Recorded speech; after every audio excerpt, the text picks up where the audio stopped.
Значит, я обращаться буду специально к врачам. Насколько я понимаю, в вашем лексиконе есть такое слово «деонтология» и даже такая учебная дисциплина. Понятно, что человек – это не совсем скотинка.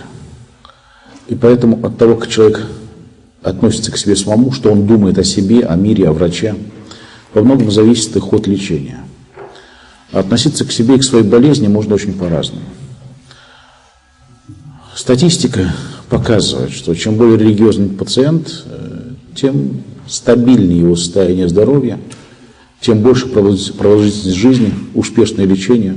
Для того, чтобы это понять, не нужно обращаться к мистике. Здесь речь идет именно о неком психологическом доверии человека к своей собственной судьбе. Болеть можно по-разному. Вот вы знаете, недавно в российских школах была сделана попытка ввести новый предмет под названием валеология. Этот зверь в ваши края не забегал случайно? Забегал и в школы, и в университеты медицинские, педагогические. Вот на самом деле очень вредный зверь. И вреден он прежде всего тем, чего в нем нет, в этих учебниках валеологии. Но пропаганда заявляла, что валеология – это наука о здоровье. Там были замечательные выражения, типа «здоровье – это высшая ценность, которой природа наделила людей». Вот когда я это дело прочитал, у меня волосы встали дыбом. Потому что вот если бы такая фраза была бы в учебнике по ветеринарии, вот это было бы логично. Здоровье – это высшая ценность, которой природа наделила поросят. Очень логично, правда. Но разве же объемом своих бицепсов нам дорог Достоевский? А Бетховена, конечно, мы ценим за остроту слуха. Особой остротой зрения отличался Кеплер. Кстати, вот для меня вот эти два имени, они очень интересны, потому что у Кеплера была миопия, то есть такой полуслепой астроном, это уже очень интересно. Ну и глухой музыкант Бетховен, это тоже вот второе такое чудо света. Так вот, все-таки человек не совсем поросенок. И поэтому вот в учебниках валеологии, скажем, мне кажется, детей современных надо учить не только быть здоровыми. Современного человека надо еще учить болеть. В медицине и в социологии есть такой термин, так вот по-детски называем пик здоровья, ладно, без специальных латинских терминов. Так вот, этот пик здоровья в советские времена приходился на возраст где-то 22-25 лет. Сегодня же он снизился в России до уровня 14-15 лет. То есть это означает, что средний ребенок, даже оканчивая школу, он уже прошел пик своего здоровья, и у него уже есть букет хронических заболеваний. А с каждым годом все очевиднее, длиннее становится скамейка запасных на уроках физкультуры. Все большее количество детей учатся по дополнительным программам. Особенно, точнее говоря, снисходительным, не дополнительно нагруженным, а против дополнительно разгруженным. И вот в этих условиях очень важно научить ребенка болеть. И не только ребенка, человека надо учить болеть. Как относиться к той неприятности, что вошла в твою жизнь? Болячки бывают разные. Конечно, бывают такие болячки, которые надо просто возненавидеть. И гнать ее от себя куда подальше. Ну, какую-нибудь ангину, скажем, да. Надо как можно быстрее от нее избавиться, все понятно. А вот бывают такие болезни, которые входят навсегда. И вот тут вопрос. Можно потратить остаток своего здоровья на тяжбу с Богом, с природой, с врачами, в конце концов, с теми молодыми сволочами, которые имеют наглость оставаться молодыми и здоровыми тогда, когда я старый и больной. Можно на это потратить остаток сил.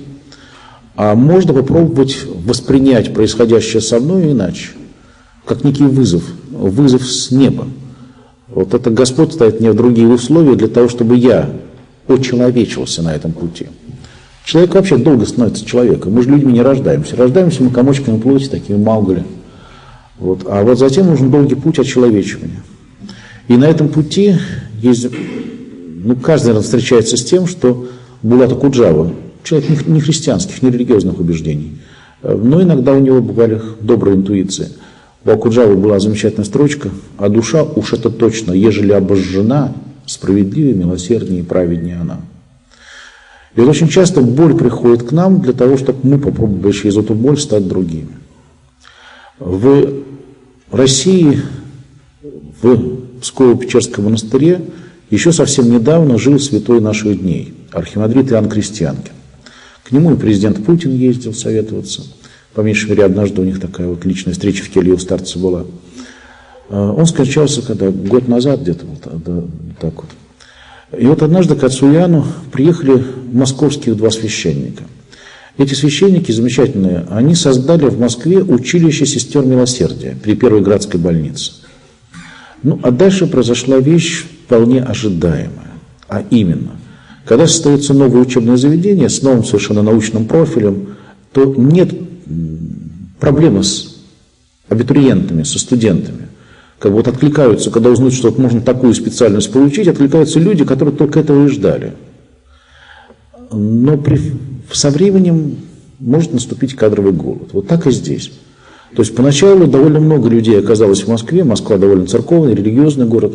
Люди, которые хотели совместить свою веру со своей жизнью. Чтобы вот быть христианином не только в храме, а чтобы быть христианином по жизни. И вот им была предложена возможность, ну, станьте сестрами милосердия, братьями милосердия. Да? Пришли такие люди разных возрастов. А через некоторое время даже в Москве этот слой людей был исчерпан. И в училище стали поступать девочек из православных семей. Вот обратите внимание на страдательный залог. То есть тут дело не в том, что девушки сами стремились к горшкам, да, и к уткам. Вот. А дело в том, что девочки выросли в православных семьях, ну, стали жертвами православной педагогики. То есть мамочка с папочкой, их воспитали в каком-то таком околомонашеском духе. Деточка окончила школу, пускать ее в университет светский страшно. Там, говорят, дискотеки, пиво пьют, и вообще хулиганы ходят. В монастырь сволочь идти не хочет. Да. Ума, чтобы поступить в богословский институт, не хватает. Так куда же кровиночку родную определить, чтобы дальше шла путем спасения? Давай-ка, поступай-ка ты в это училище сестер милосердия. И, в общем, оказалось вот в рядах этих сестер вот определенный процент девочек, которые не по призванию этому оказались. И вот для священников, которые руководили этим проектом, вот стал вопрос, как с ним быть. И тогда они за советом поехали к отцу Иоанну Крестьянкину. С вопросом, вот что все-таки главного, чему мы должны этих девочек обучить? Что они должны понимать о себе, о своей профессии? Что главное в служении сестре милосердия? Отец Иоанн секундочку подумал, а потом сказал: вы знаете, сестра милосердия должна научить больного любить свою болезнь.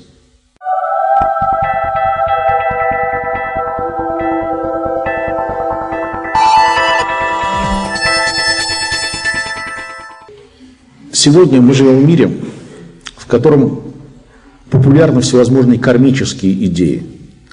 Ты болеешь потому, что в прошлой жизни там у Лазарева твоя бабушка хотела сделать аборт, поэтому ты сейчас за это расплачиваешься. Или ты сам по какому-нибудь Хаббарду, ты 10 миллионов лет назад жил в галактике такой-то, и там совершил такой-то грех, и за это расплачиваешься. Вот, скажем, в Джатаках, Джатаки — это книги о перерождениях Будды в прошлых жизнях, Гаутамы Будды.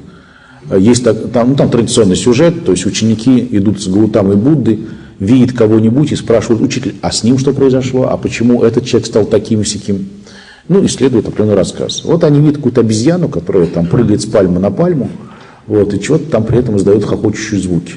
И ученики спрашивают Будду: а что это за обезьяна? Он говорит: много миллионов кальп тому назад я был уже Буддой, а эта обезьяна была монахом в соседнем монастыре. И однажды я куда-то торопился, и поэтому нужно было перескочить через забор, быстрее срезать дорогу. Но я торопился и, перескакивая через изгородь, задрал рясу, вот, и припрыгнул на забор. А этот монах издалека увидел и засмеялся. Он, правда, не знал, что я Будда, вот, но засмеялся. Но за этот грех, за то, что он посмеялся над Буддой, он миллионы раз перерождается хохочущей обезьяной. Ну, конечно, на мой европейский вкус как-то идеи справедливости здесь действительно и не пахнет, но дело не в этом. Идея, тем не менее, сверхпопулярная сегодня. Почему-то европейцам в целом очень нравится предполагать, что вот в прошлых жизнях что-то они сделали.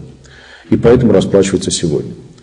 Я сразу скажу, что идея преследования души кармы мне не кажется серьезно утешительной и тем более научной, работающей. Ну, в конце концов, вспомните школьные годы чудесные. Какая училка была для вас самой ненавистной, помните? Все, да? Вот. И поймите, я же считаю, что я не на собрании святых старцев и старец, поэтому не подозреваю у вас христианское отношение вселюбви ко всем педагогам.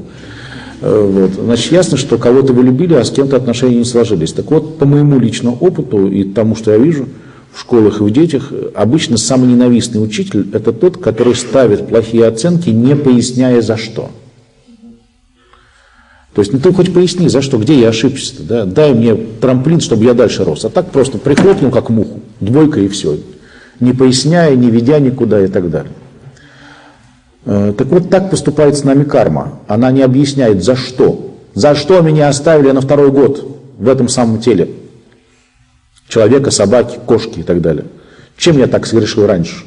Над чем мне работать? Если вам доводилось воспитывать собак, щенков или котят, ну, с котятами проще, конечно, с щенками проблема.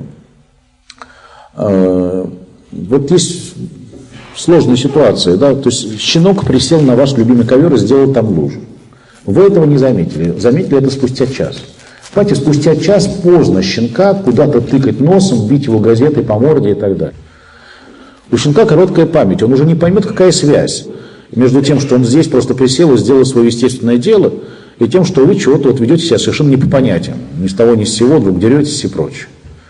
Так вот, точно так же ведет себя с нами карма. Она бьет по носу, и по всем другим частям тоже, и не объясняет за что. Ну, вы мне дайте список недочетов, да, вот что я там в прошлой жизни не так сделал, над чем поработать.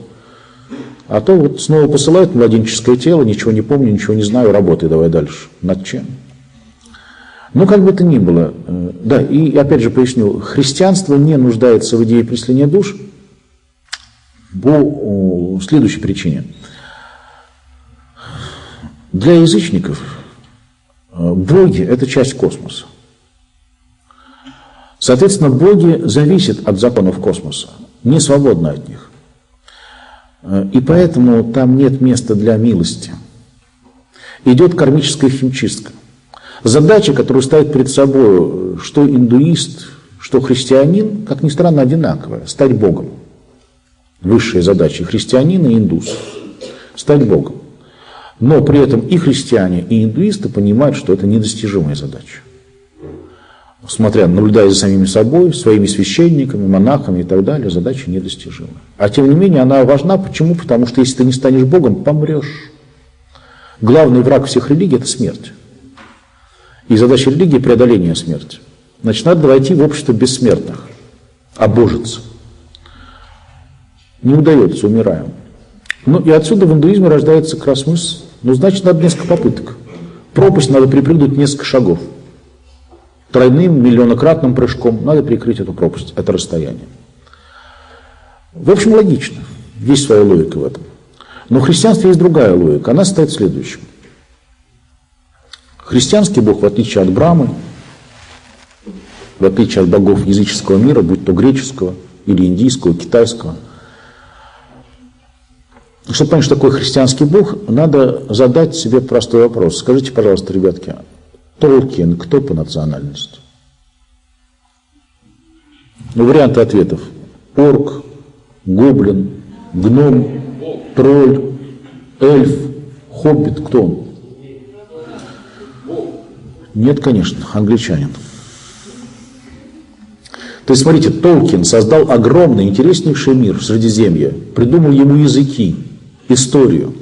Но сам Толкин не стал частью своего проекта. И поэтому он сохраняет свободу. Вот в письмах Толкина есть очень интересные признания. Он говорит, я несколько месяцев мучился, переписывая всю эпопею, ради того, чтобы согласовать даты. Для Толкина принципиально важна концовка, финал. Кто из вас помнит? В этом зале нормальные толкинисты есть?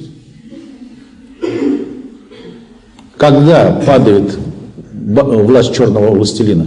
Кольцо всевластия какого числа уничтожается? В кине этого нету.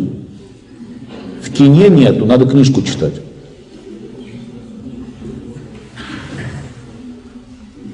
25 марта, однако. Знаете, что это такое 25 марта?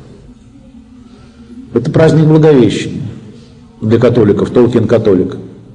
Но этого мало. Дело в том, что в ранней средневековой английской традиции, а Толкин как филолог ориентирован на изучение именно этого пласта культуры и мифологии, в ранней средневековой английской традиции было расхождение между церковью Англии и церковью Рима. А именно, в Англии всегда была Кирио-Пасха. Англичане отказывались признавать эту сложную пасхальную систему, когда Пасха каждый год приходится на новую дату.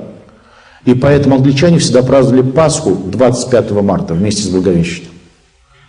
Соответственно, вот этот день Пасхи и Благовещения, начало и финала Нового Завета, в этот день у Толкина завершается власть черного властелина.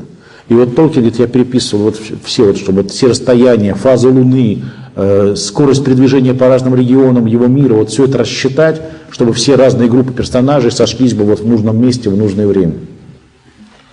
Так вот, Толкин свободный человек, свободный от своего текста. И поэтому он может править эти сюжеты. Аналогично и Бог Библии.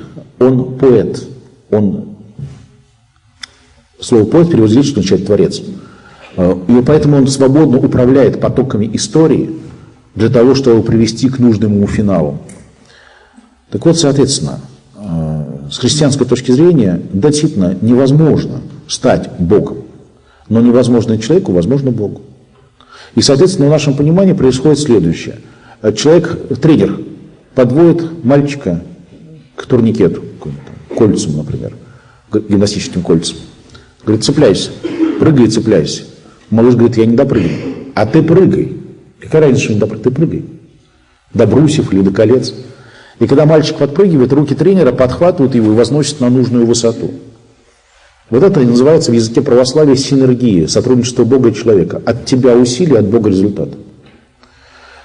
Так вот, такого рода понимание делает для нас ненужной идею кармы.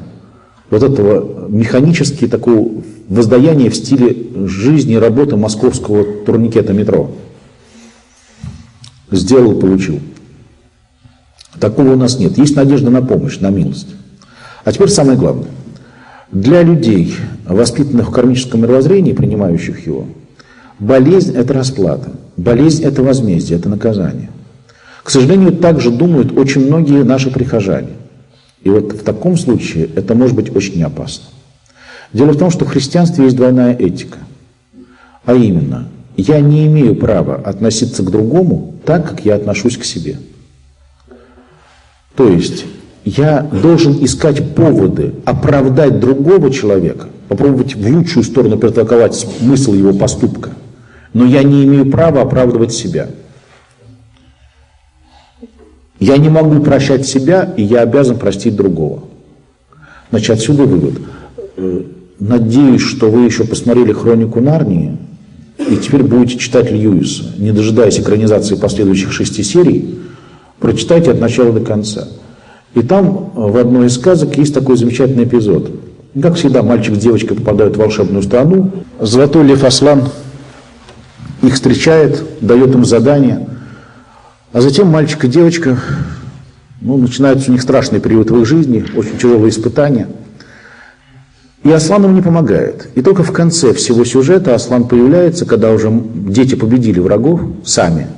Аслан появляется. Мальчик начинает качать права. Где ты был? Ты обещал нам помочь. Он говорит, а я вам помогал.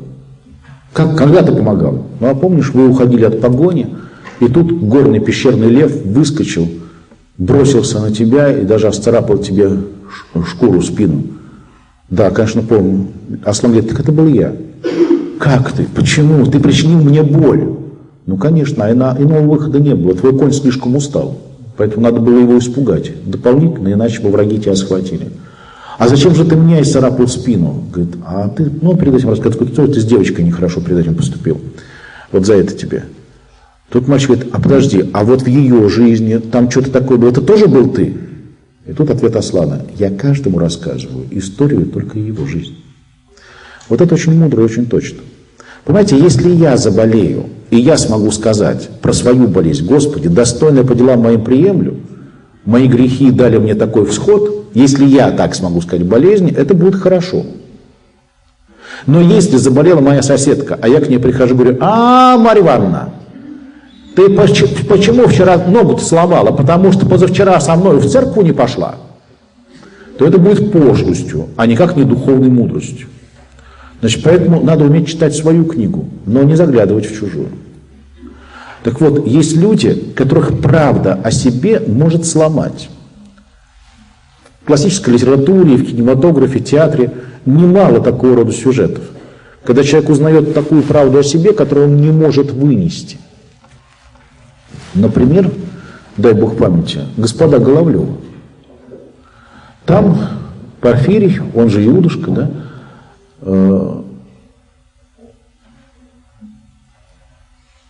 травит потихонечку всех своих родственников, не зводит в могилу, и у него есть сестра, или тетка, кажется, Елизавета ее зовут.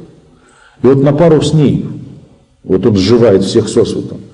Так вот, когда эта Елизавета в конце жизни понимает, что именно из-за своего сволочного характера они в итоге остались одни, Елизавета кончает жизнь самоубийством. Она не может вынести эту правду о себе. У Иудушки другая вещь. В белорусских школах это теперь не читают, да? Господ Головлёвых. Вот. Но и советские школьники тоже не знали, чем этот роман кончается. Думали, что это просто фельетон. А это серьезная штука. Кончается вся история тем, что Иудушка на Страстной Седмице, Великий Четверг, сидит у себя дома, но в храм не идет. Нет. А его служанка возвращается со службы с четверговым огнем.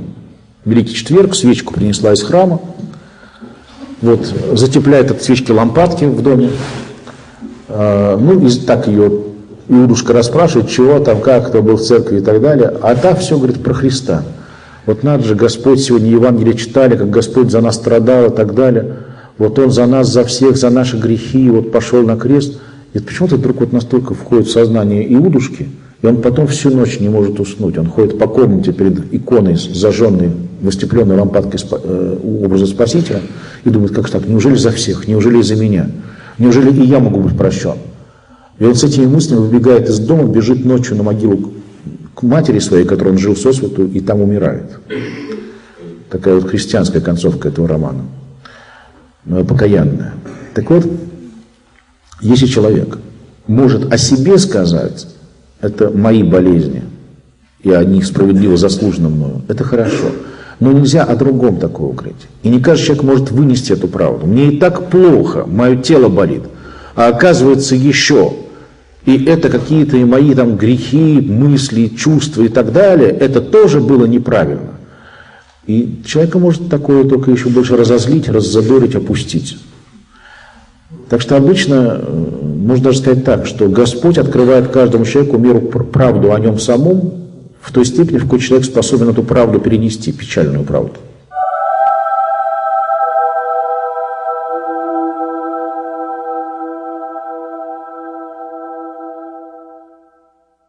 Очень часто, с христианской точки зрения, то, что приходит в мою жизнь, приходит не из моего прошлого, а из моего будущего. Итак, смотрите, с одной стороны, я прошу вас, не торопитесь использовать ваше познание в области христианства для того, чтобы убедить вашего пациента, что он сволочь по грехам своим получает. Но с другой стороны, христианский арсенал объяснения кризиса богаче, нежели буддийский или индуистский кармический. Потому что, правда, бывают такие проблемы, которые приходят ко мне из моего прошлого. Не из гипотетических прошлых жизней, а я уже и здесь на земле достаточно пожил и достаточно насвинячил в своей собственной судьбе. Но бывают такие и радостные, и печальные вещи, которые приходят ко мне из моего будущего. Вот скажем, как вы здесь, ребята, оказались, в этом зале? У вас ответы будут разные. Кто-то скажет, я оказался здесь потому, что... А кто-то скажет, я пришел сюда ради того, чтобы. Так вот, человек способен к телеологическим действиям. Телеология, целеполагание. То есть я нечто предпринимаю не потому, что мое прошлое давит на меня и провоцирует мое настоящее, а некий мой расчет на определенное будущее. То есть я или хочу избежать определенного будущего, неприятного в моей оценке, или, напротив, я к какому-то более радостному для меня будущему стремлюсь и ради этого делаю то-то и то-то. Вот пример. Конец XIX века. Построен новый храм, идет его роспись, подходит к завершению, иконописец работает на лесах, под куполом. И художник настолько увлечен своей работой, что он забыл, где он находится. Что он не в мастерской, не на полу, а он стоит на шатких конструкциях лесов. И вот он положил мазок и отходит подальше от стены, чтобы охватить взором в целом композицию. И вот его нога уже заносится над пустотой. Эти леса идут по кругу в центре купола, да? И вот уже, а в центре пустота. И вот его нога уже над пустотой. На противоположном конце, вот, то есть по диаметру, стоит его подмастерье. И он видит, что его учитель вот-вот упадет. Вот что делать? Если крикнуть «остановись», тут повернется на крик, понятная реакция, центр тяжести переместится, он точно упадет. Убежать по кругу и подтолкнуть времени нет. И тогда подмастерье ту банку краски, что держал в руках, запулил в то место, на которое смотрел мастер, в его фреску. Понятная реакция мастера. Он бросается спасать свое детище к месту происшествия, отбегает от края, видит, что фреска погибла, оборачивается выяснить, что за варвар ее уничтожил, видит своего ученика, изъясняется не церковнославянскими словами по этому поводу, но зато ученик спас ему жизнь, хотя и ценой погубленной работы. Другой пример. В Вятской области, на севере России, мне один священник рассказывал, мать, когда ему было там годика 4-5, мать взяла его с собой куда-то в город, по делам пошли. Идут в потоке людей по улице, и вдруг мужик, который шел впереди, захрипел, схватился руками за горло и упал на землю. Собирается толпа, кричат «скорую зовите», там, телефон-автомат за углом, там, и так далее. Женщина пробирается через толпу, наклоняется над этим задыхающимся мужиком, хрипящим, и кричит: «Мужики, дайте мне нож», собравшимся. Какой нож, чего, зачем нож? Она понимает, что ножа не дождется. Она оглядывается кругом, видит, рядом бутылка из-под пива пустая лежит. Хватает эту бутылку за горлышко, разбивает о бордюр тротуара и образовавшимся лезвием бьет в горло человеку лежащему. Ну, естественно, его хватают, оттаскивают, зовут милицию. Приезжает скорая помощь, приезжает милиция. Врачи осмотрели этого лежащего человека, подходит к милиционеру, говорит: отпустите эту женщину, она все сделала правильно. То есть эта женщина была военным, мать будущего священника, она была военным хирургом. То есть она умела лечить людей, что называется, окопно-подручными средствами, а не средствами из кремлевской больницы. Так вот, бывают люди, у которых возникает аллергия на укус осы. У них распухает носоглотка, и человек не может дышать ни ртом, ни носом. Единственный способ спасти жизнь такому человеку — это сделать трахеотомию, то есть пробить в трахее отверстие, чтобы человек мог горлом дышать. Но читать лекцию по анатомии в этой ситуации неуместно. Счет идет на секунду, человек не дышит. Начинается смерть головного мозга от кислородного голодания. Поэтому эта женщина совершила поступок, который в глазах посторонних людей был садизмом. Так вот, как в жизни человека предположение о некоем будущем является причиной, определяющей мои сегодняшние поступки, также и когда мы говорим о Боге. Часто его знание о том, куда может привести избранная мною колея, и является причиной того, что Господь ставит мне подножку.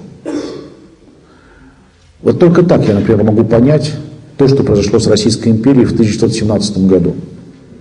Черчилль справедливо сказал, что ни с одной другой страной в мире промысел Божий не обошелся так жестоко, как с Россией. Корабль Российской империи пошел ко дну, когда была уже видна гавань.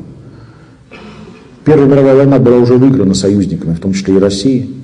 Даже когда ленинская Россия стала, большевистская Россия стала союзником Германии, все равно в ноябре 1918 года для Германии все закончилось печально. А если бы российские войска отступали бы вглубь территории Российской империи в темпе 100 километров в месяц, то война бы закончилась на полгода раньше. То есть не нужно было казакам брать Берлин в 18 году. Взлет культуры, науки, промышленности, то, что Серебряный век называется. Удивительный расцвет всей национально-культурной жизни. И вдруг дикая катастрофа. Вот я это могу объяснить только вот промыслительно. Дело в том, что в науке, в медицине принято, когда испытывается новое лекарство, берется группа людей, больных с одинаковым диагнозом, анамнезом, и делится на две части. Одна группа лечится по новинке, другая по старинке. Через некоторое время сравниваются результаты. Вы знаете, вот совершенно по медицинским рецептам с Россией поступил Господь в 20 веке. Промысел Божий выделил кусочек Российской империи, куда не пустил большевиков. И теперь спустя 100 лет мы можем сравнивать. Это про что я говорю? Финляндия, совершенно верно. В Финляндии хорошо? Очень хорошо. Водка крепкая, лыжи быстрые, бани горячие, сауны. Очень хорошо. Только там есть одно обстоятельство. Там не сохранился. Самое редкое полезное ископаемое, которое добывалось в Российской империи. Русские мальчики называется. Вот, два эпизода для сравнения. Первый. Помните, первый раз, когда я приехал в Финляндию с лекциями, на мою лекцию пришел хельсинский епископ, православный епископ города Хельсинки. Он честно продремал всю лекцию на первом ряду, а потом встал и задал вопрос. И было понятно, что он пришел на лекцию только ради того, чтобы задать вопрос, даже не для того, чтобы послушать ответ. Ему было важно отметиться, задать вопрос. Отец Андрей, расскажите нам, пожалуйста, как русская православная церковь борется с антисемитизмом? Спасибо. Все, больше других вопросов у него не было. Только европейский политкорректный, евроремонт в доме навести, понимаете, все. А вот эпизод из этого года, уже почти что из моей жизни. Я, простите, начну издалека. Начну с медицины опять же. Значит, этим летом решил я предаться греху. Есть такой грех в православном лексиконе, называется грех саможаления. Решил я себя пожалеть. И в кои-то веки лечь в больницу, полечиться. Но поскольку прописан-то я в Москве, но в год бываю с лекциями где-то в 100 городах мира, то поэтому, признаюсь, в Москве у меня блата нет. А в Петербурге банкир знакомый появился. И я с ним договорился, что он проплачивает мое лечение в местной военно-медицинской академии. Говорят, хорошая штука.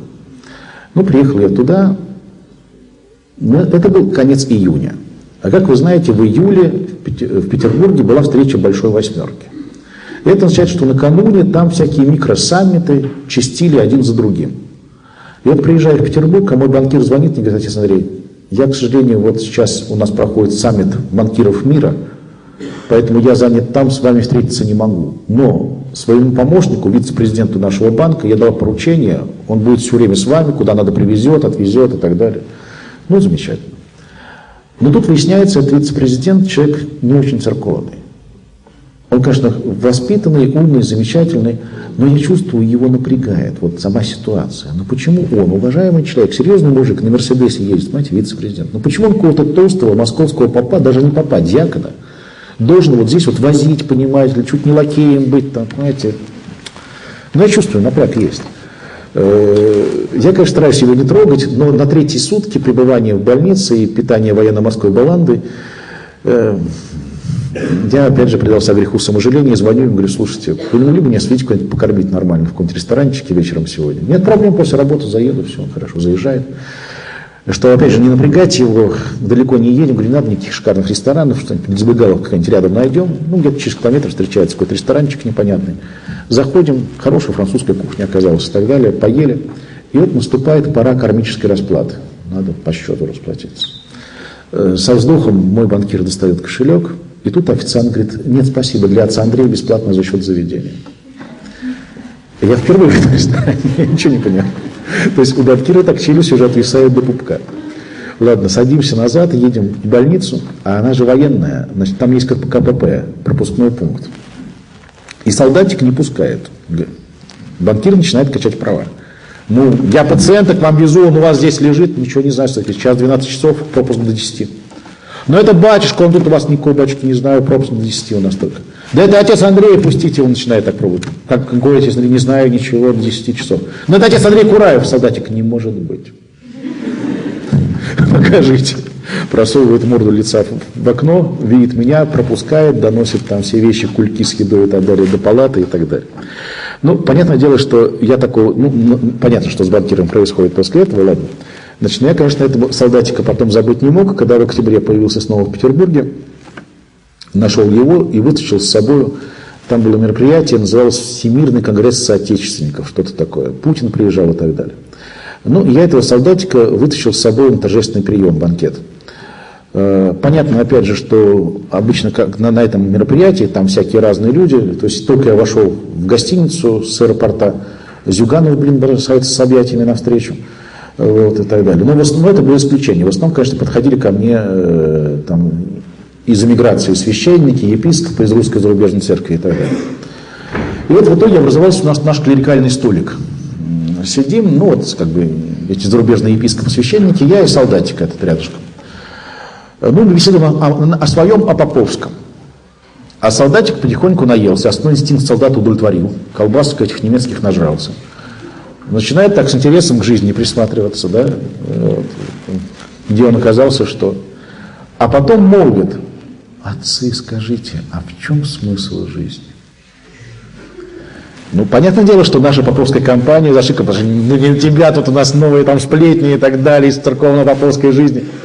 Мальчик повышает голос. А действительно, он такой, он совершенно по внешнему виду, ну, лет на 16 тянет, хотя ему 19, да. Вот. Он повышает голос. Нет, отцы, а все-таки, а в чем смысл жизни? И вот это, конечно, надо было снимать на видеокамеру, потому что тут, конечно, все наши попы и тогда все просели. Вот о чем угодно готовы были говорить, только не об этом. Но я был счастлив до нельзя, потому что разговор-то у нас о чем шел? Про родимые пятна сергианства.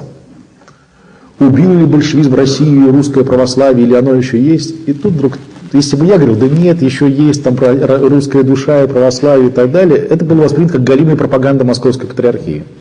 А тут живой мальчик, вот он, Алеша Карамазов, со своими вечными вопросами.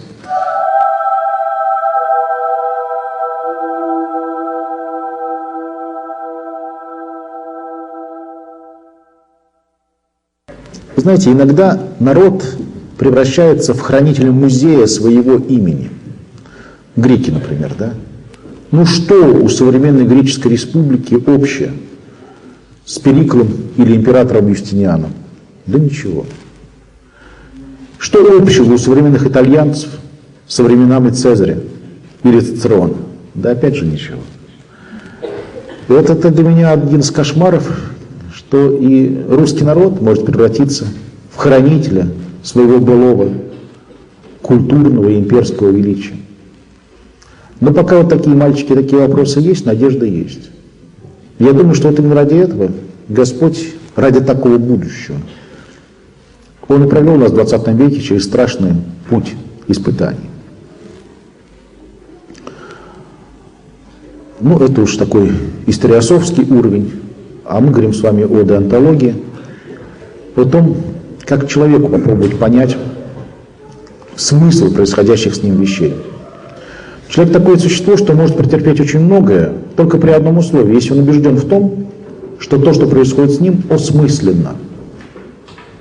И вот поэтому очень важно этот смысл поискать. Иногда мы болеем не ради себя, иногда ради других. Помнится, лет 10 назад с одной очень умной и религиозной женщиной в Москве, из такого кружка отца Александра Меня, я обсуждал модную тогда и новую тему эвтаназии. Мне казалось, она такой человек современных взглядов, либеральный. Мне казалось, что она скорее будет отстаивать право на эвтаназию. Она была резко против. И она сказала так: отец Андрей, я помню, как умирала моя мать. У нее был инсульт, и она потом еще год прожила, но в таком растительном состоянии. То есть она не могла разговаривать, не реагировала на то, что происходит, только элементарные физиологические функции. И вот мы потом поняли, что мама осталась с нами ради нас, своих детей. Мы сами стали другими за этот год, который мы ухаживали за нашей больной матерью. Мы, дети, стали другими. То есть на год страдала еще здесь на земле ради нас. И такое тоже бывает. То есть не только ради своего будущего, но и ради ближних. Иногда тоже боль приходит в жизнь человека. И это тоже бывает полезным. Это поговорить и объяснить с больным человеком. Так что я думаю, что если бы в стенах вашего университета был бы какой-то курс или спецкурс по христианской этике, я думаю, что это профессионально вам помогло бы. Задача такого курса даже не в том, чтобы вас сделать христианами, а в том, чтобы вы лучше могли бы понять мир ваших пациентов, тех людей, ради которых вы будете жить и работать. И, наконец, еще одна важная тема – это отношение не к болезни, а отношение к смерти уже. Есть такая известная комсомольская песенка. Прощаются два комсомольца и желают всей душой, если смерть это мгновенная, если рана небольшой. Признаюсь, ничего более антихристианского пожелать нельзя. Для христианина это кошмар, мгновенная смерть. У православных людей в наших молитвах ежедневных мы читаем «Избави меня от напрасной смерти». Слово «напрасное» по-церковно-славянски в переводе на русский означает «внезапное», но при этом оттенок очень важный. Внезапное, напрасное, то есть то, что я не успел продумать, я не успел отрефлектировать. Христианство в известном смысле это культура самоубийства. То есть я должен стать соавтором своей собственной смерти. То есть мечта христианина умирать в полной ясности ума, отдавая себе полный отчет в том, что со мной происходит и куда я иду. В середине 20 века в Константинополе жил удивительный человек, патриарх Афиногор, константинопольский патриарх. И вот он однажды в беседе с французским журналистом Оливье Климаном рассказал о своей монашеской мечте. Он говорит так: я бы мечтал умереть после болезни, которая была бы достаточно долгой, чтобы я успел подготовиться к смерти. Но я бы хотел, чтобы моя болезнь не была слишком длинной, чтобы я не стал в тягость моим близким. Я бы хотел умереть так. Вот я лежу у себя в постели, в своей комнате, в своем доме, и вот я вижу, смерть появилась на соседнем холме. Вот я вижу, она подходит ко мне, входит в мой дом, поднимается на мой этаж, стучится ко мне в спальню. И я говорю ей: войди. Впрочем, подожди, присядь на дорожку. Ну вот, я готов, идем. Вот это действительно христианское понимание смерти. Для такого понимания смерти есть даже специальное слово – успение. В любом языке христианской культуры у слова «смерть» есть антоним – успение. Это два принципиально разных исхода из человеческой жизни. В слове «успение» славянское ухо слышит отголосок таких слов, как «спелость» или «успех». У Марины Цветаевой была замечательная строчка: «Господи, душа сбылась, умысел твой самый тайный». Так вот, смерть – это плохо. Это там, где я жертва. Там, где я не отдаю себе отчета в том, что со мной произошло, меня прихлопнули. Юродивый русской философии Василий Розанов в начале 20 века, очень интересный, необычный человек, он однажды записал у себя в дневниках, он получил известие о смерти своего племянника в железнодорожной катастрофе. И он записал: какая страшная смерть. Так животные умирают, не выболев, не выстрадав своих грехов. Вот человек должен стараться умереть своею смертью. То есть такой смертью, в которой он мог бы увидеть смысл, осознать, что с ним происходит. Сократ когда-то говорил, что философия – это подготовка к смерти. И это очень печально, что именно эта культура старения и умирания ушла из современной жизни. В современной культуре люди пятятся к могиле раком. То есть они не вперед смотрят в свое будущее, в вечность, а назад, с горечью подсчитывая признаки увядания или, напротив, коллекционируя признаки, по которым я еще вроде бы как бы молод. В традиционной культуре это не так. Там именно некая осенняя ясность сознания приходила, вот осенняя прозрачность воздуха. У Бальмонта, да, кажется, есть такие строчки, сейчас попробую вспомнить. «День только к вечеру хорош, жизнь тем ясней, чем ближе к смерти. Закону мудрому поверьте, день только к вечеру хорош. С утра уныние и ложь, и копошащиеся черти, день только к вечеру хорош, жизнь тем ясней, чем ближе к смерти». Вот эта вот некая осенняя ясность сознания, воздуха, зрения, вот это была та ценность, за которую ценилась старость. И, соответственно, она была синонимом мудрости. Мудрость и дипломированность – это ясное дело, что совершенно не одно и то же. Что такое мудрость? Мудрость – это способность быть немножко инопланетянином. подняться над суетой и со стороны смотреть на паутину интриг, ставя все время этот вопрос вот этого мальчика: а в чем смысл жизни? А зачем? То есть в этом смысле старый, что малый. И это очень печально, что сегодня господствует это засилье попсы, диктатуры молодых. Но опять же, для того, чтобы входить, глядеть смерти лицо в лицо, должно быть убеждение в том, что смерть это не навсегда. Что, встретившись с ней, я пройду через нее. И это вот убеждение дается как раз в религии.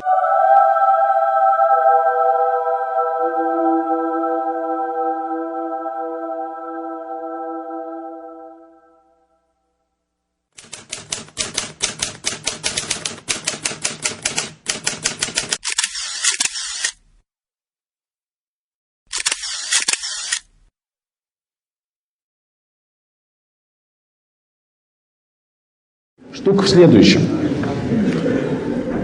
что смерть в постели женщины – это ведь на самом деле изощренная китайская пытка. Когда к человеку привязывают труп, к живому человеку, вот так и живите с трупом. И труп по мере гниения заражает своей гнилью и живого человека, и в итоге он тоже умирает. Дело в том, что качество нашего бессмертия зависит от качества нашей жизни и наипаче от качества нашей смерти. У меня для вас есть малоприятная новость, пренеприятнейшее известие. Вы все, к сожалению, бессмертны. Умереть вам не удастся. Но, соответственно, вот качество этого по смерти, то есть, понимаете, отношение моего сознания, моей души и тела подобно отношению меня и моего компьютера. Ну хорошо, но я работаю с этой штучкой в интернете, там, в форумах и чатах и так далее. Но если у меня здесь, там, не знаю, там, высшего слоя вентилятора вслед за ним материнская плата приплавилась, ну не могу я больше с помощью этой машинки выходить в форум.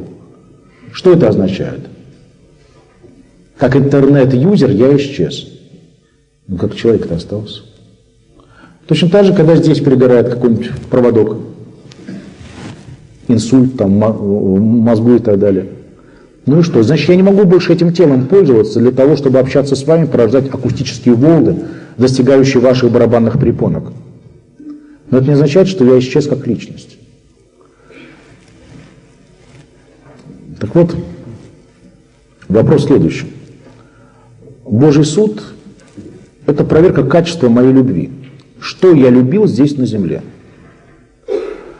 То, что я любил, способно ли дать мне вечность и радовать меня целую вечность? Есть только, по большому счету, только две вечные реалии. Это Бог и человек. Вот вопрос, а людей я любил или нет? Или я людьми пользовался? Опять же, любовь к женщине. Я ее любил как человека или любил кожные покровы, определенные ее органы, выпуклости и так далее? Что я любил? Чем я пользовался? Если вот этого не будет, обрадует меня или нет? Или на самом деле вслед за этим умиранием будет только вечное сожаление о том, что что-то было, ушло и никогда не вернется?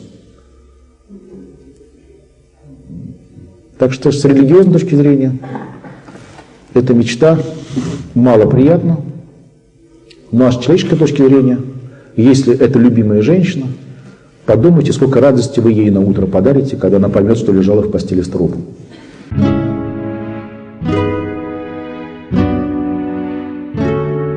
Есть такой пропагандистско-коммерческий проект, а науки нет. Для того, чтобы была наука, для этого необходимо как минимум, чтобы была специфическая научная методология, свойственная именно этой научной дисциплине. Поскольку мне неизвестно, и полагаю, что и вам тоже, никакие валеологические методы, а все заимствовано на самом деле отчасти из биологии, отчасти из санитарии, экологии и так далее и тому подобное, то приходится сказать, что никакой науки нет, а есть попытка раскрутить, ну еще кое-что отсосать из государственного бюджета. Вот. По тем российским учебникам биологии, которые мне попадались, могу сказать, что там, я вижу у них три недостатка. Один из них я уже назвал. В них превозносится здоровье, что является социально и психологически опасным сегодня. Надо учить быть здоровым, но при этом надо учить и быть нездоровым. Вторая проблема учебников филологии – это сексуальная озабоченность авторов этих учебников. Это ненормально. Знаете, когда я слышу разговоры на тему о том, ну неужели дети должны о сексе узнавать в подворотне, в подъезде? Я говорю, конечно. А чего в этом плохого? Знаете, если вы будете изучать антропологию, этнографию, скажем иначе, да, то есть историю культур разных народов и так далее, то вы увидите, что у многих народов, в том числе так называемых архаичных, примитивных народов, есть так называемые подростковые сообщества, молодежная культура. И вот подростки раннего возраста, они живут отдельно от взрослых. И в нашей традиции тоже так принято, что что-то младшие дети должны узнавать от старших детей, а не от мамы с папой. Это нормально, и не нужно сюда вторгаться. Плюс у подросточков, это еще маленьких подростков, младшего возраста, это еще и секрет, признак их собственной взрослости. А я уже знаю, откуда появился, вы меня в капусту не запихиваете. Но это секрет от мамы с папой, что я уже большой, я уже знаю. Знаете, есть вещи, которые органичны в своем кругу. Ну, например, там, в 9-10 лет, когда дети в каком-то детском лагере летнем остаются одни в палате после отбоя, чего начинается там? Страшные рассказки. В черном лесу стоял черный дом, где была черная комната. Замечательно. То есть происходит нормальный психотерапевтический процесс, дети учатся преодолевать детский страх темноты, в том числе через эти ужасы и так далее. Теперь представьте себе, детская литература, это проявление детского фольклора, изучается в 4 классе на уроке литературы. И на 3 уроке Марья Ивановна начинает у доски толдычить. В черном лесу стоял черный дом, где была черная комната. Ну и что? Дура это Марья Ивановна, и все. Никакого эффекта психотерапевтического, педагогического здесь не будет. Аналогично и здесь. У подростков свой мир. Они же циники на словах только. А в реальности их мир довольно ранен и целомудрен. В какой-нибудь городской бане, не знаю, что происходит в женских отделениях, а в мужской бане без трусов ходят малыши и мужики. А подросток нет. Подросток ни за что не разденется. Третий недостаток учебников филологии – это то, что в них постоянно пробуют внедрить элементы оккультизма. Читаешь, вроде идет нормальный такой треп, ничего, в общем-то, не стоящий, банальный. Мойте руки перед едой и так далее. И вдруг великий учитель Порфирий Иванов призывает нас. Или вдруг слово «космос» почему-то начинает писаться с большой буквы, и опять же космос куда-то нас зовет. То, как черт из табакерки Блаватская с рериками выскакивают и так далее. Вот. Так что это на самом деле попытка под видом новой науки весьма и весьма старое язычество навязать детям. Что касается биоэтики, то это серьезнейшее направление исследований, в том числе и с участием, конечно, религиозных мыслителей. Потому что биоэтика говорит о мире людей, а мир людей многообразен. Есть люди с религиозной мотивацией, значит, поэтому понять наш мир и нашу логику тоже необходимо.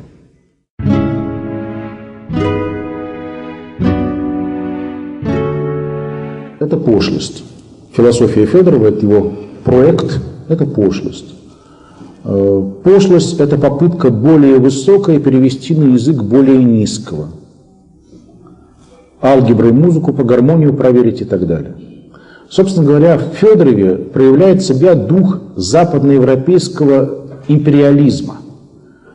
Попытка подчинить себе и своей воле все происходящее. Проект Федорова с помощью индустрии воскресить предков – это типичный большевизм. Добьемся мы освобождения своей собственной рукой. То есть здесь не будет ни Божьей любви, ни Божьего чуда. Мы сами все эти молекулы высосем из всего окружающего мира и восстановим людей. Надо сказать, что ни малейших научных оснований у Федорова здесь и близко не было. То есть, если уж листать его всерьез, то видим, есть просто вот такой тезис фельетонного характера, никакого научного обоснования, методик, технологий не предлагается, да их, собственно говоря, и быть не может. Так что это профанация христианства. Паразитирование типичное. Когда вот некий паразит выдает себя за часть тела хозяина, на самом деле таковым не являясь. Вот так же и Федоров паразитирует на христианских текстах, вкладывая в них абсолютно антихристианский смысл. А церковь же, естественно, никогда не меняла свое понимание этой своей веры. Действительно, мы надеемся на именно Божье чудо, как Господь, который некогда из небытия создал весь мир, точно так же Он из состояния энтропии и распада воссоздаст в новой космической весне полноту человека. И это действительно удивительная черта именно христианства, то, что мы не бессмертие души проповедуем, а именно воскрешение мертвых. То есть человек есть единство души и тела, и именно это единство, эта целостность должны быть увековечены. Хотя, конечно, в преображенном виде. То, что предлагает Федоров, это просто безумно скучно. Но, понимаете, такое глобальное, восставшее из мертвых 5-я серия.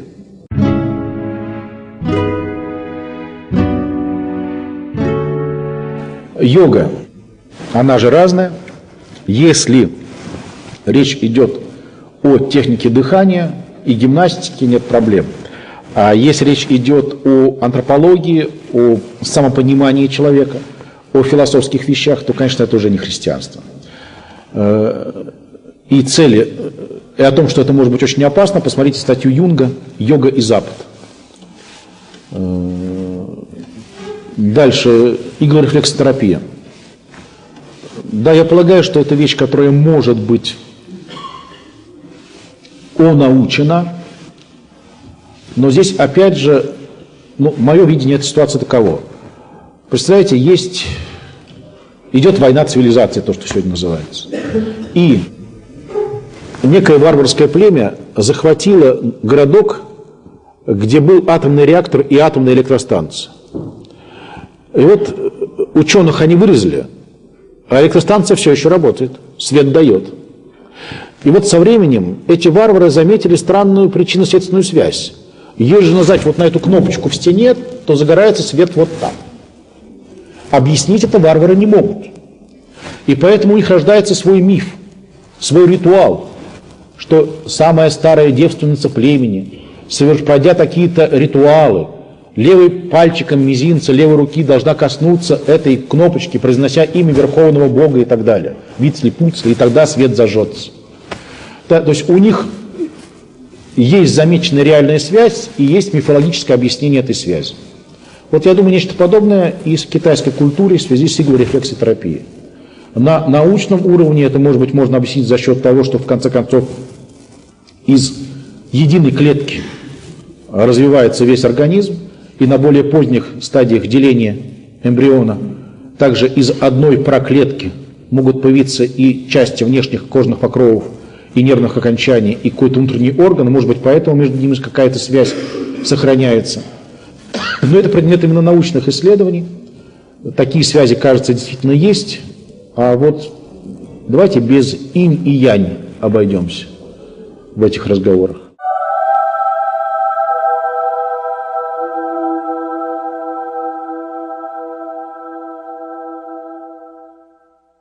Ваше отношение к гипнозу весьма напряженное. Христианский принцип целомудрия предполагает осознанность жизни человека, и не надо допускать в свое сознание и подсознание влияние, которое ты не контролируешь.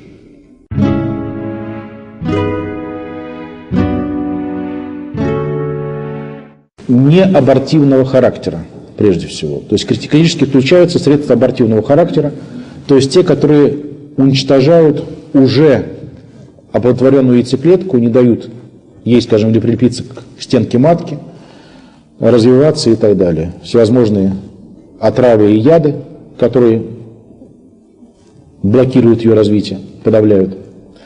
Вот это категорически исключено. Что же касается механических средств контрацепции, то здесь есть определенные пасторские условия. Речь идет о супружеской паре, у которой уже скажем, есть дети, да, там ясно, что новая беременность, она угрожает здоровью матери. Вот в этих случаях допустимо использование контрацепции. Но бывает все сложнее. То есть, понимаете, православная церковь, она немножко не похожа на католическую. У нас, у католиков, насколько я понимаю, человек очень остро ощущает свою принадлежность к вселенской общине и, соответственно, к римскому понтифику. Особенно в польском католичестве это чувство очень развито. У немцев этого совершенно нет, а у поляков есть. То есть, соответственно, я член церкви, моего прихода, моей общины и на вселенском уровне. И римский папа – это мой отец, святейший отец. Соответственно, римский папа управляет католической церковью через свое слово «urbi et orbi» – городу и миру. В православии этого нет. В православии человек ощущает себя членом конкретной общины, это да. В Вселенской церкви, но не в административном смысле, а в мистическом. То есть в православии меньше принято прислушиваться к тем словам, которые раздаются с кафедры патриарха, будь то московского или константинопольского. У нас нет догмата непогрешимости церковного учительства, в том числе и высшего.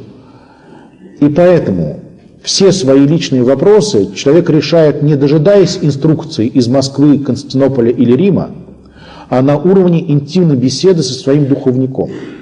И вот здесь возможны очень разные сюжеты. Я, например, однажды в Германии гостил в одной семье, принадлежащей к русской зарубежной церкви, которая более консервативна, чем наша. Там у них 5 детишек. Мы на эти темы заговорили, и хозяева мне сказали: смотрите, знаете, а мы предохраняемся по благословению нашего духовника. И дело вот в чем, что мы бы очень хотели бы еще одного малыша, но, понимаете, если у нас появится маленький, то мы должны будем забросить старших детей. А старшие дети уже в таком возрасте, что они ходят в гимназию, обычную немецкую школу. И эта гимназия, она, конечно, совершенно не христианская, и молодежь, понятное дело, тоже не очень в таком возрасте склонна к каким-то религиозным заповедям и так далее. И поэтому, если мы снова соберемся у колыбельки, наше внимание будет у малыша, то мы старших детей потеряем. Потеряем и для себя, и потеряем их для православия. И поэтому, по благословению нашего батюшки, мы вот решили, что вот ограничимся этими 5 малышами, 5 детьми. Так что, ну, говорю, здесь дело не просто в научных каких-то исследованиях, декларациях и энцикликах. Есть реальное пасторство.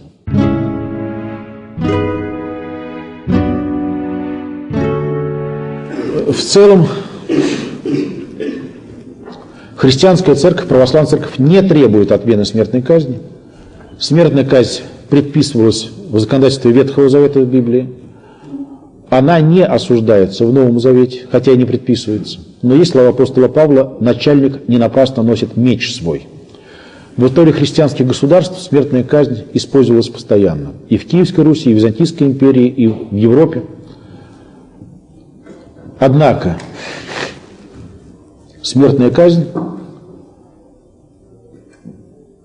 ограничивая жизнь человека, тем самым и ставит предел, искусственный предел его возможному покаянию. Мне в Киеве рассказывал один священник, его позвали на исповедь к умирающему старику. Весьма преклонного возраста был человек, и по ходу исповеди выяснилось, что он был палачом.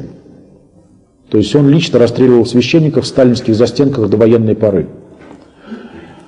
Естественно, когда человек исповедуется перед смертью, именно исповедуется, кается, то священник должен любой грех ему отпустить. Батюшка причащает его, говорит: я не успел пальто надеть, старик умер.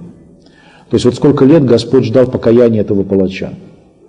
Понимаете, а если бы его бы расстреляли, не знаю, в какие-нибудь там послевоенные годы, скажем, там, в 53-м каком-нибудь году, то тогда и такого покаяния не было бы. Вот по этой причине церковь против смертной казни. Но опять же мы полагаем, что не надо навязывать наши проблемы всему обществу. То есть когда все общество будет готово к отмене смертной казни, мы это движение поддержим. Но вы же помните фильм «Адвокат дьявола»? Последний кадр, замечательный совершенно, когда говорит: поистине тщеславие, любимейший из моих грехов. Это да. Есть ответ утвердительный, удалось ли вам с ним справиться. По-разному бывает, от погоды зависит. Но я хотел бы здесь внести определенную тонкость. Дело в том, что христианин не должен стоять перед зеркалом в медитативной позе и постоянно медитировать на тему, какая я сволочь, ну какая же я сволочь, ах, какая же я сволочь. Это ложь. Зачем лгать?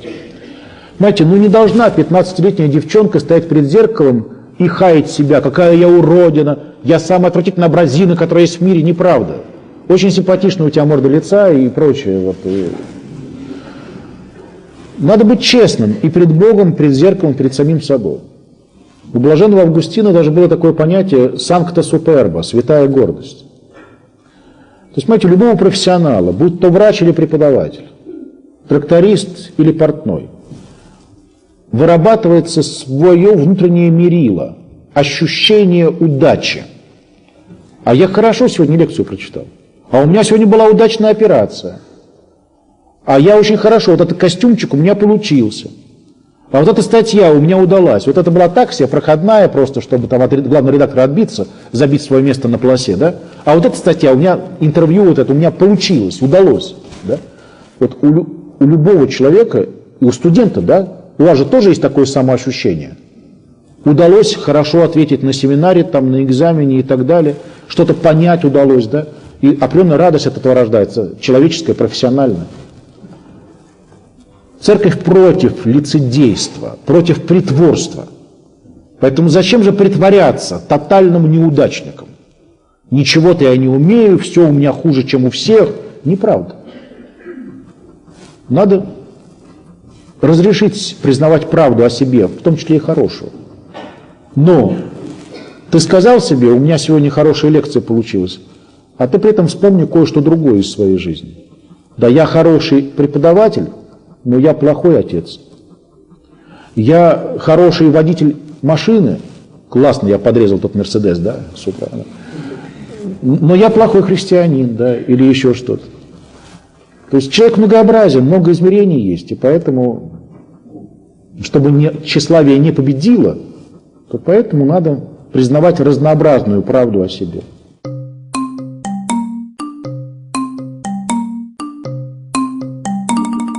Душа – это то, что болит у человека, когда все тело здорово. Вот что такое душа. Вы медики эти вещи должны понимать. Как часто человек говорит, до 40 лет я не знал, где у меня находится сердце. Но оно было здорово, не болело. У детишек, у них вся анатомия предельно проста. Мама, животик болит. Все. А к 50 годам научаешься отличать почки от надпочечников. Так вот, пока душа не болит, кажется, ее нет. Кстати, возможно и обратное. Когда тело болит, а душа радуется. Такое тоже возможно. Вы представьте себе, старшеклассник, 11-классник. Давно вы были такими, нет?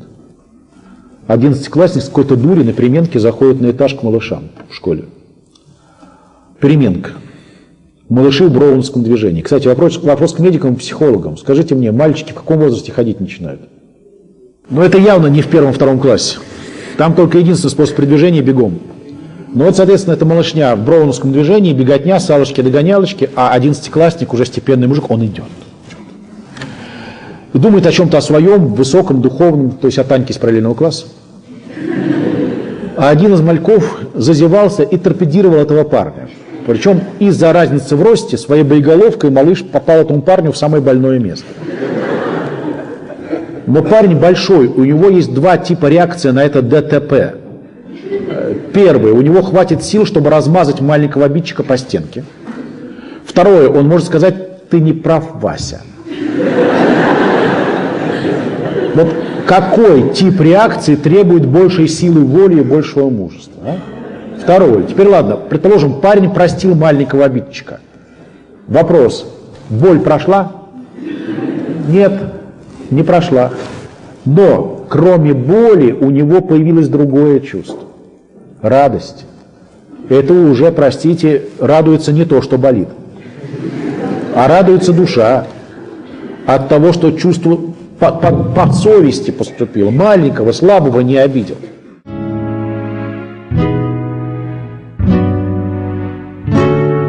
Святой Василий в IV веке сказал так: Бог создал болезни, но Бог же создал и врачей. Вот, и поэтому искусственное оплодотворение, на мой взгляд, хорошая вещь. Все, что дает жизнь, это хорошо. Опять же, вот недавно в одном городе в России была у меня такая встреча. Мужик один подходит, говорит, вот, и со священником, в общем, своим духовником, говорит: отец Андрей, вот хотим с вами посоветоваться. Значит, вот бездетная пара, семейная бездетная пара. Очень хотелось ребеночка, но там все серьезнее, да, то есть там принципиальная бездетность женщины. И они пошли путем вот суррогатного материнства. Вообще наша церковь это осуждает, суррогатное материнство, это нарушение тайны и брака, и интимных отношений женщины, ребенка и так далее. Ну просто в этом есть нечто бесчеловечное, выносить малыша и тут же его отдать, отказаться. Но в данном случае они это сделали, да.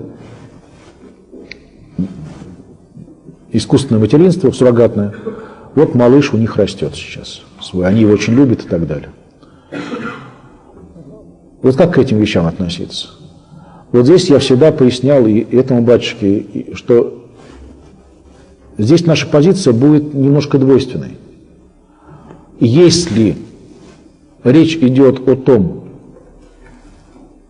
чтобы дать благословение на такой поступок, наверное, нет. Если он еще не совершен. То есть семейная пара только планирует такое сделать. Обратиться к суррогатной матери. Наверное, священник не должен такие вещи благословлять. Но если они это сделали без спроса священника, мне к священнику остается только их обнять и сказать: молодцы. То есть дело в том, что малыш не должен расплачиваться за проблемы своих родителей.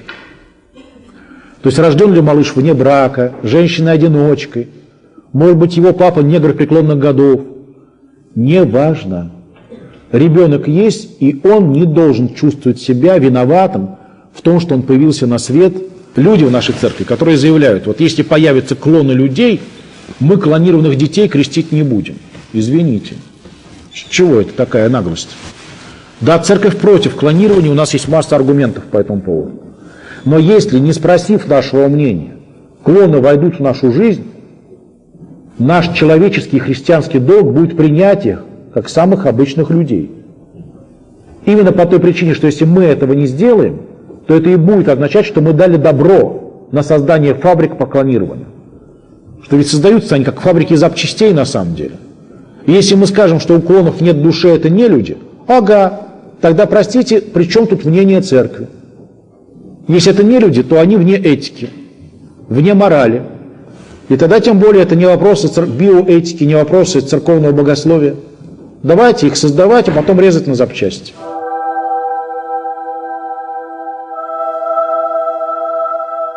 Да я думаю, что здесь не может быть какого-то христианского или мусульманского отношения, оно может быть только человеческое. И еще я попросил бы людей, в жизнь которых такие беды входят, просил бы их об осторожности. Пожалуйста, не разрешайте себе получать дешевые ответы, дешевые утешения. Потому что есть такие вопросы, на которые человек не должен получать ответы. Этот вопрос должен занозой в сознании жить всю жизнь. Вот вопрос о страданиях детей. Господи, почему ты допускаешь страдания детишек и их смерть? Все дешевые попытки теодицеи, оправдания и так далее, хотя они же вредны, потому что они приводят к тому, что мы, получается, оправдываем зло. Зло перестает быть злом.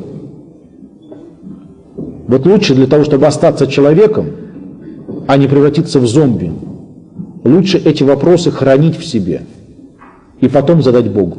Не мне, а Богу. Потому что у меня тоже нет ответа на эти вопросы. Как не было ответа на такие вопросы у русских философов. И они, тот же Семен Франк, сознательно отказывался отвечать на эти вопросы. Я слышал такую замечательную песню, бардовскую песню, где были такие строки. Уходят люди, каждый в свой черед. Всей жизни суть в простом вопросе этом. Кого Господь к ответу призовет, кого утешит сам своим ответом. Так вот, если, когда я встречусь с Богом после моей смерти, сначала Бог будет спрашивать меня, а вот если после этого у меня будет шанс спросить Бога, вот тогда я его спрошу: Господи, а почему? И только от Бога я имею право принять такой ответ. Те, для кого Библия значима, почитайте книгу Иова. В любом случае, это для любого человека очень полезное чтение. Атеист и представить себе не может, какие страшные вопросы, кощунственные и богоборческие вопросы ставятся в Библии. Надо книгу Иова почитать. Тогда после этого вам будет понятен Фауст Гёте. Ну а после Фауста Гёте будет понятен Роман Булгакова «Мастер и Маргарита».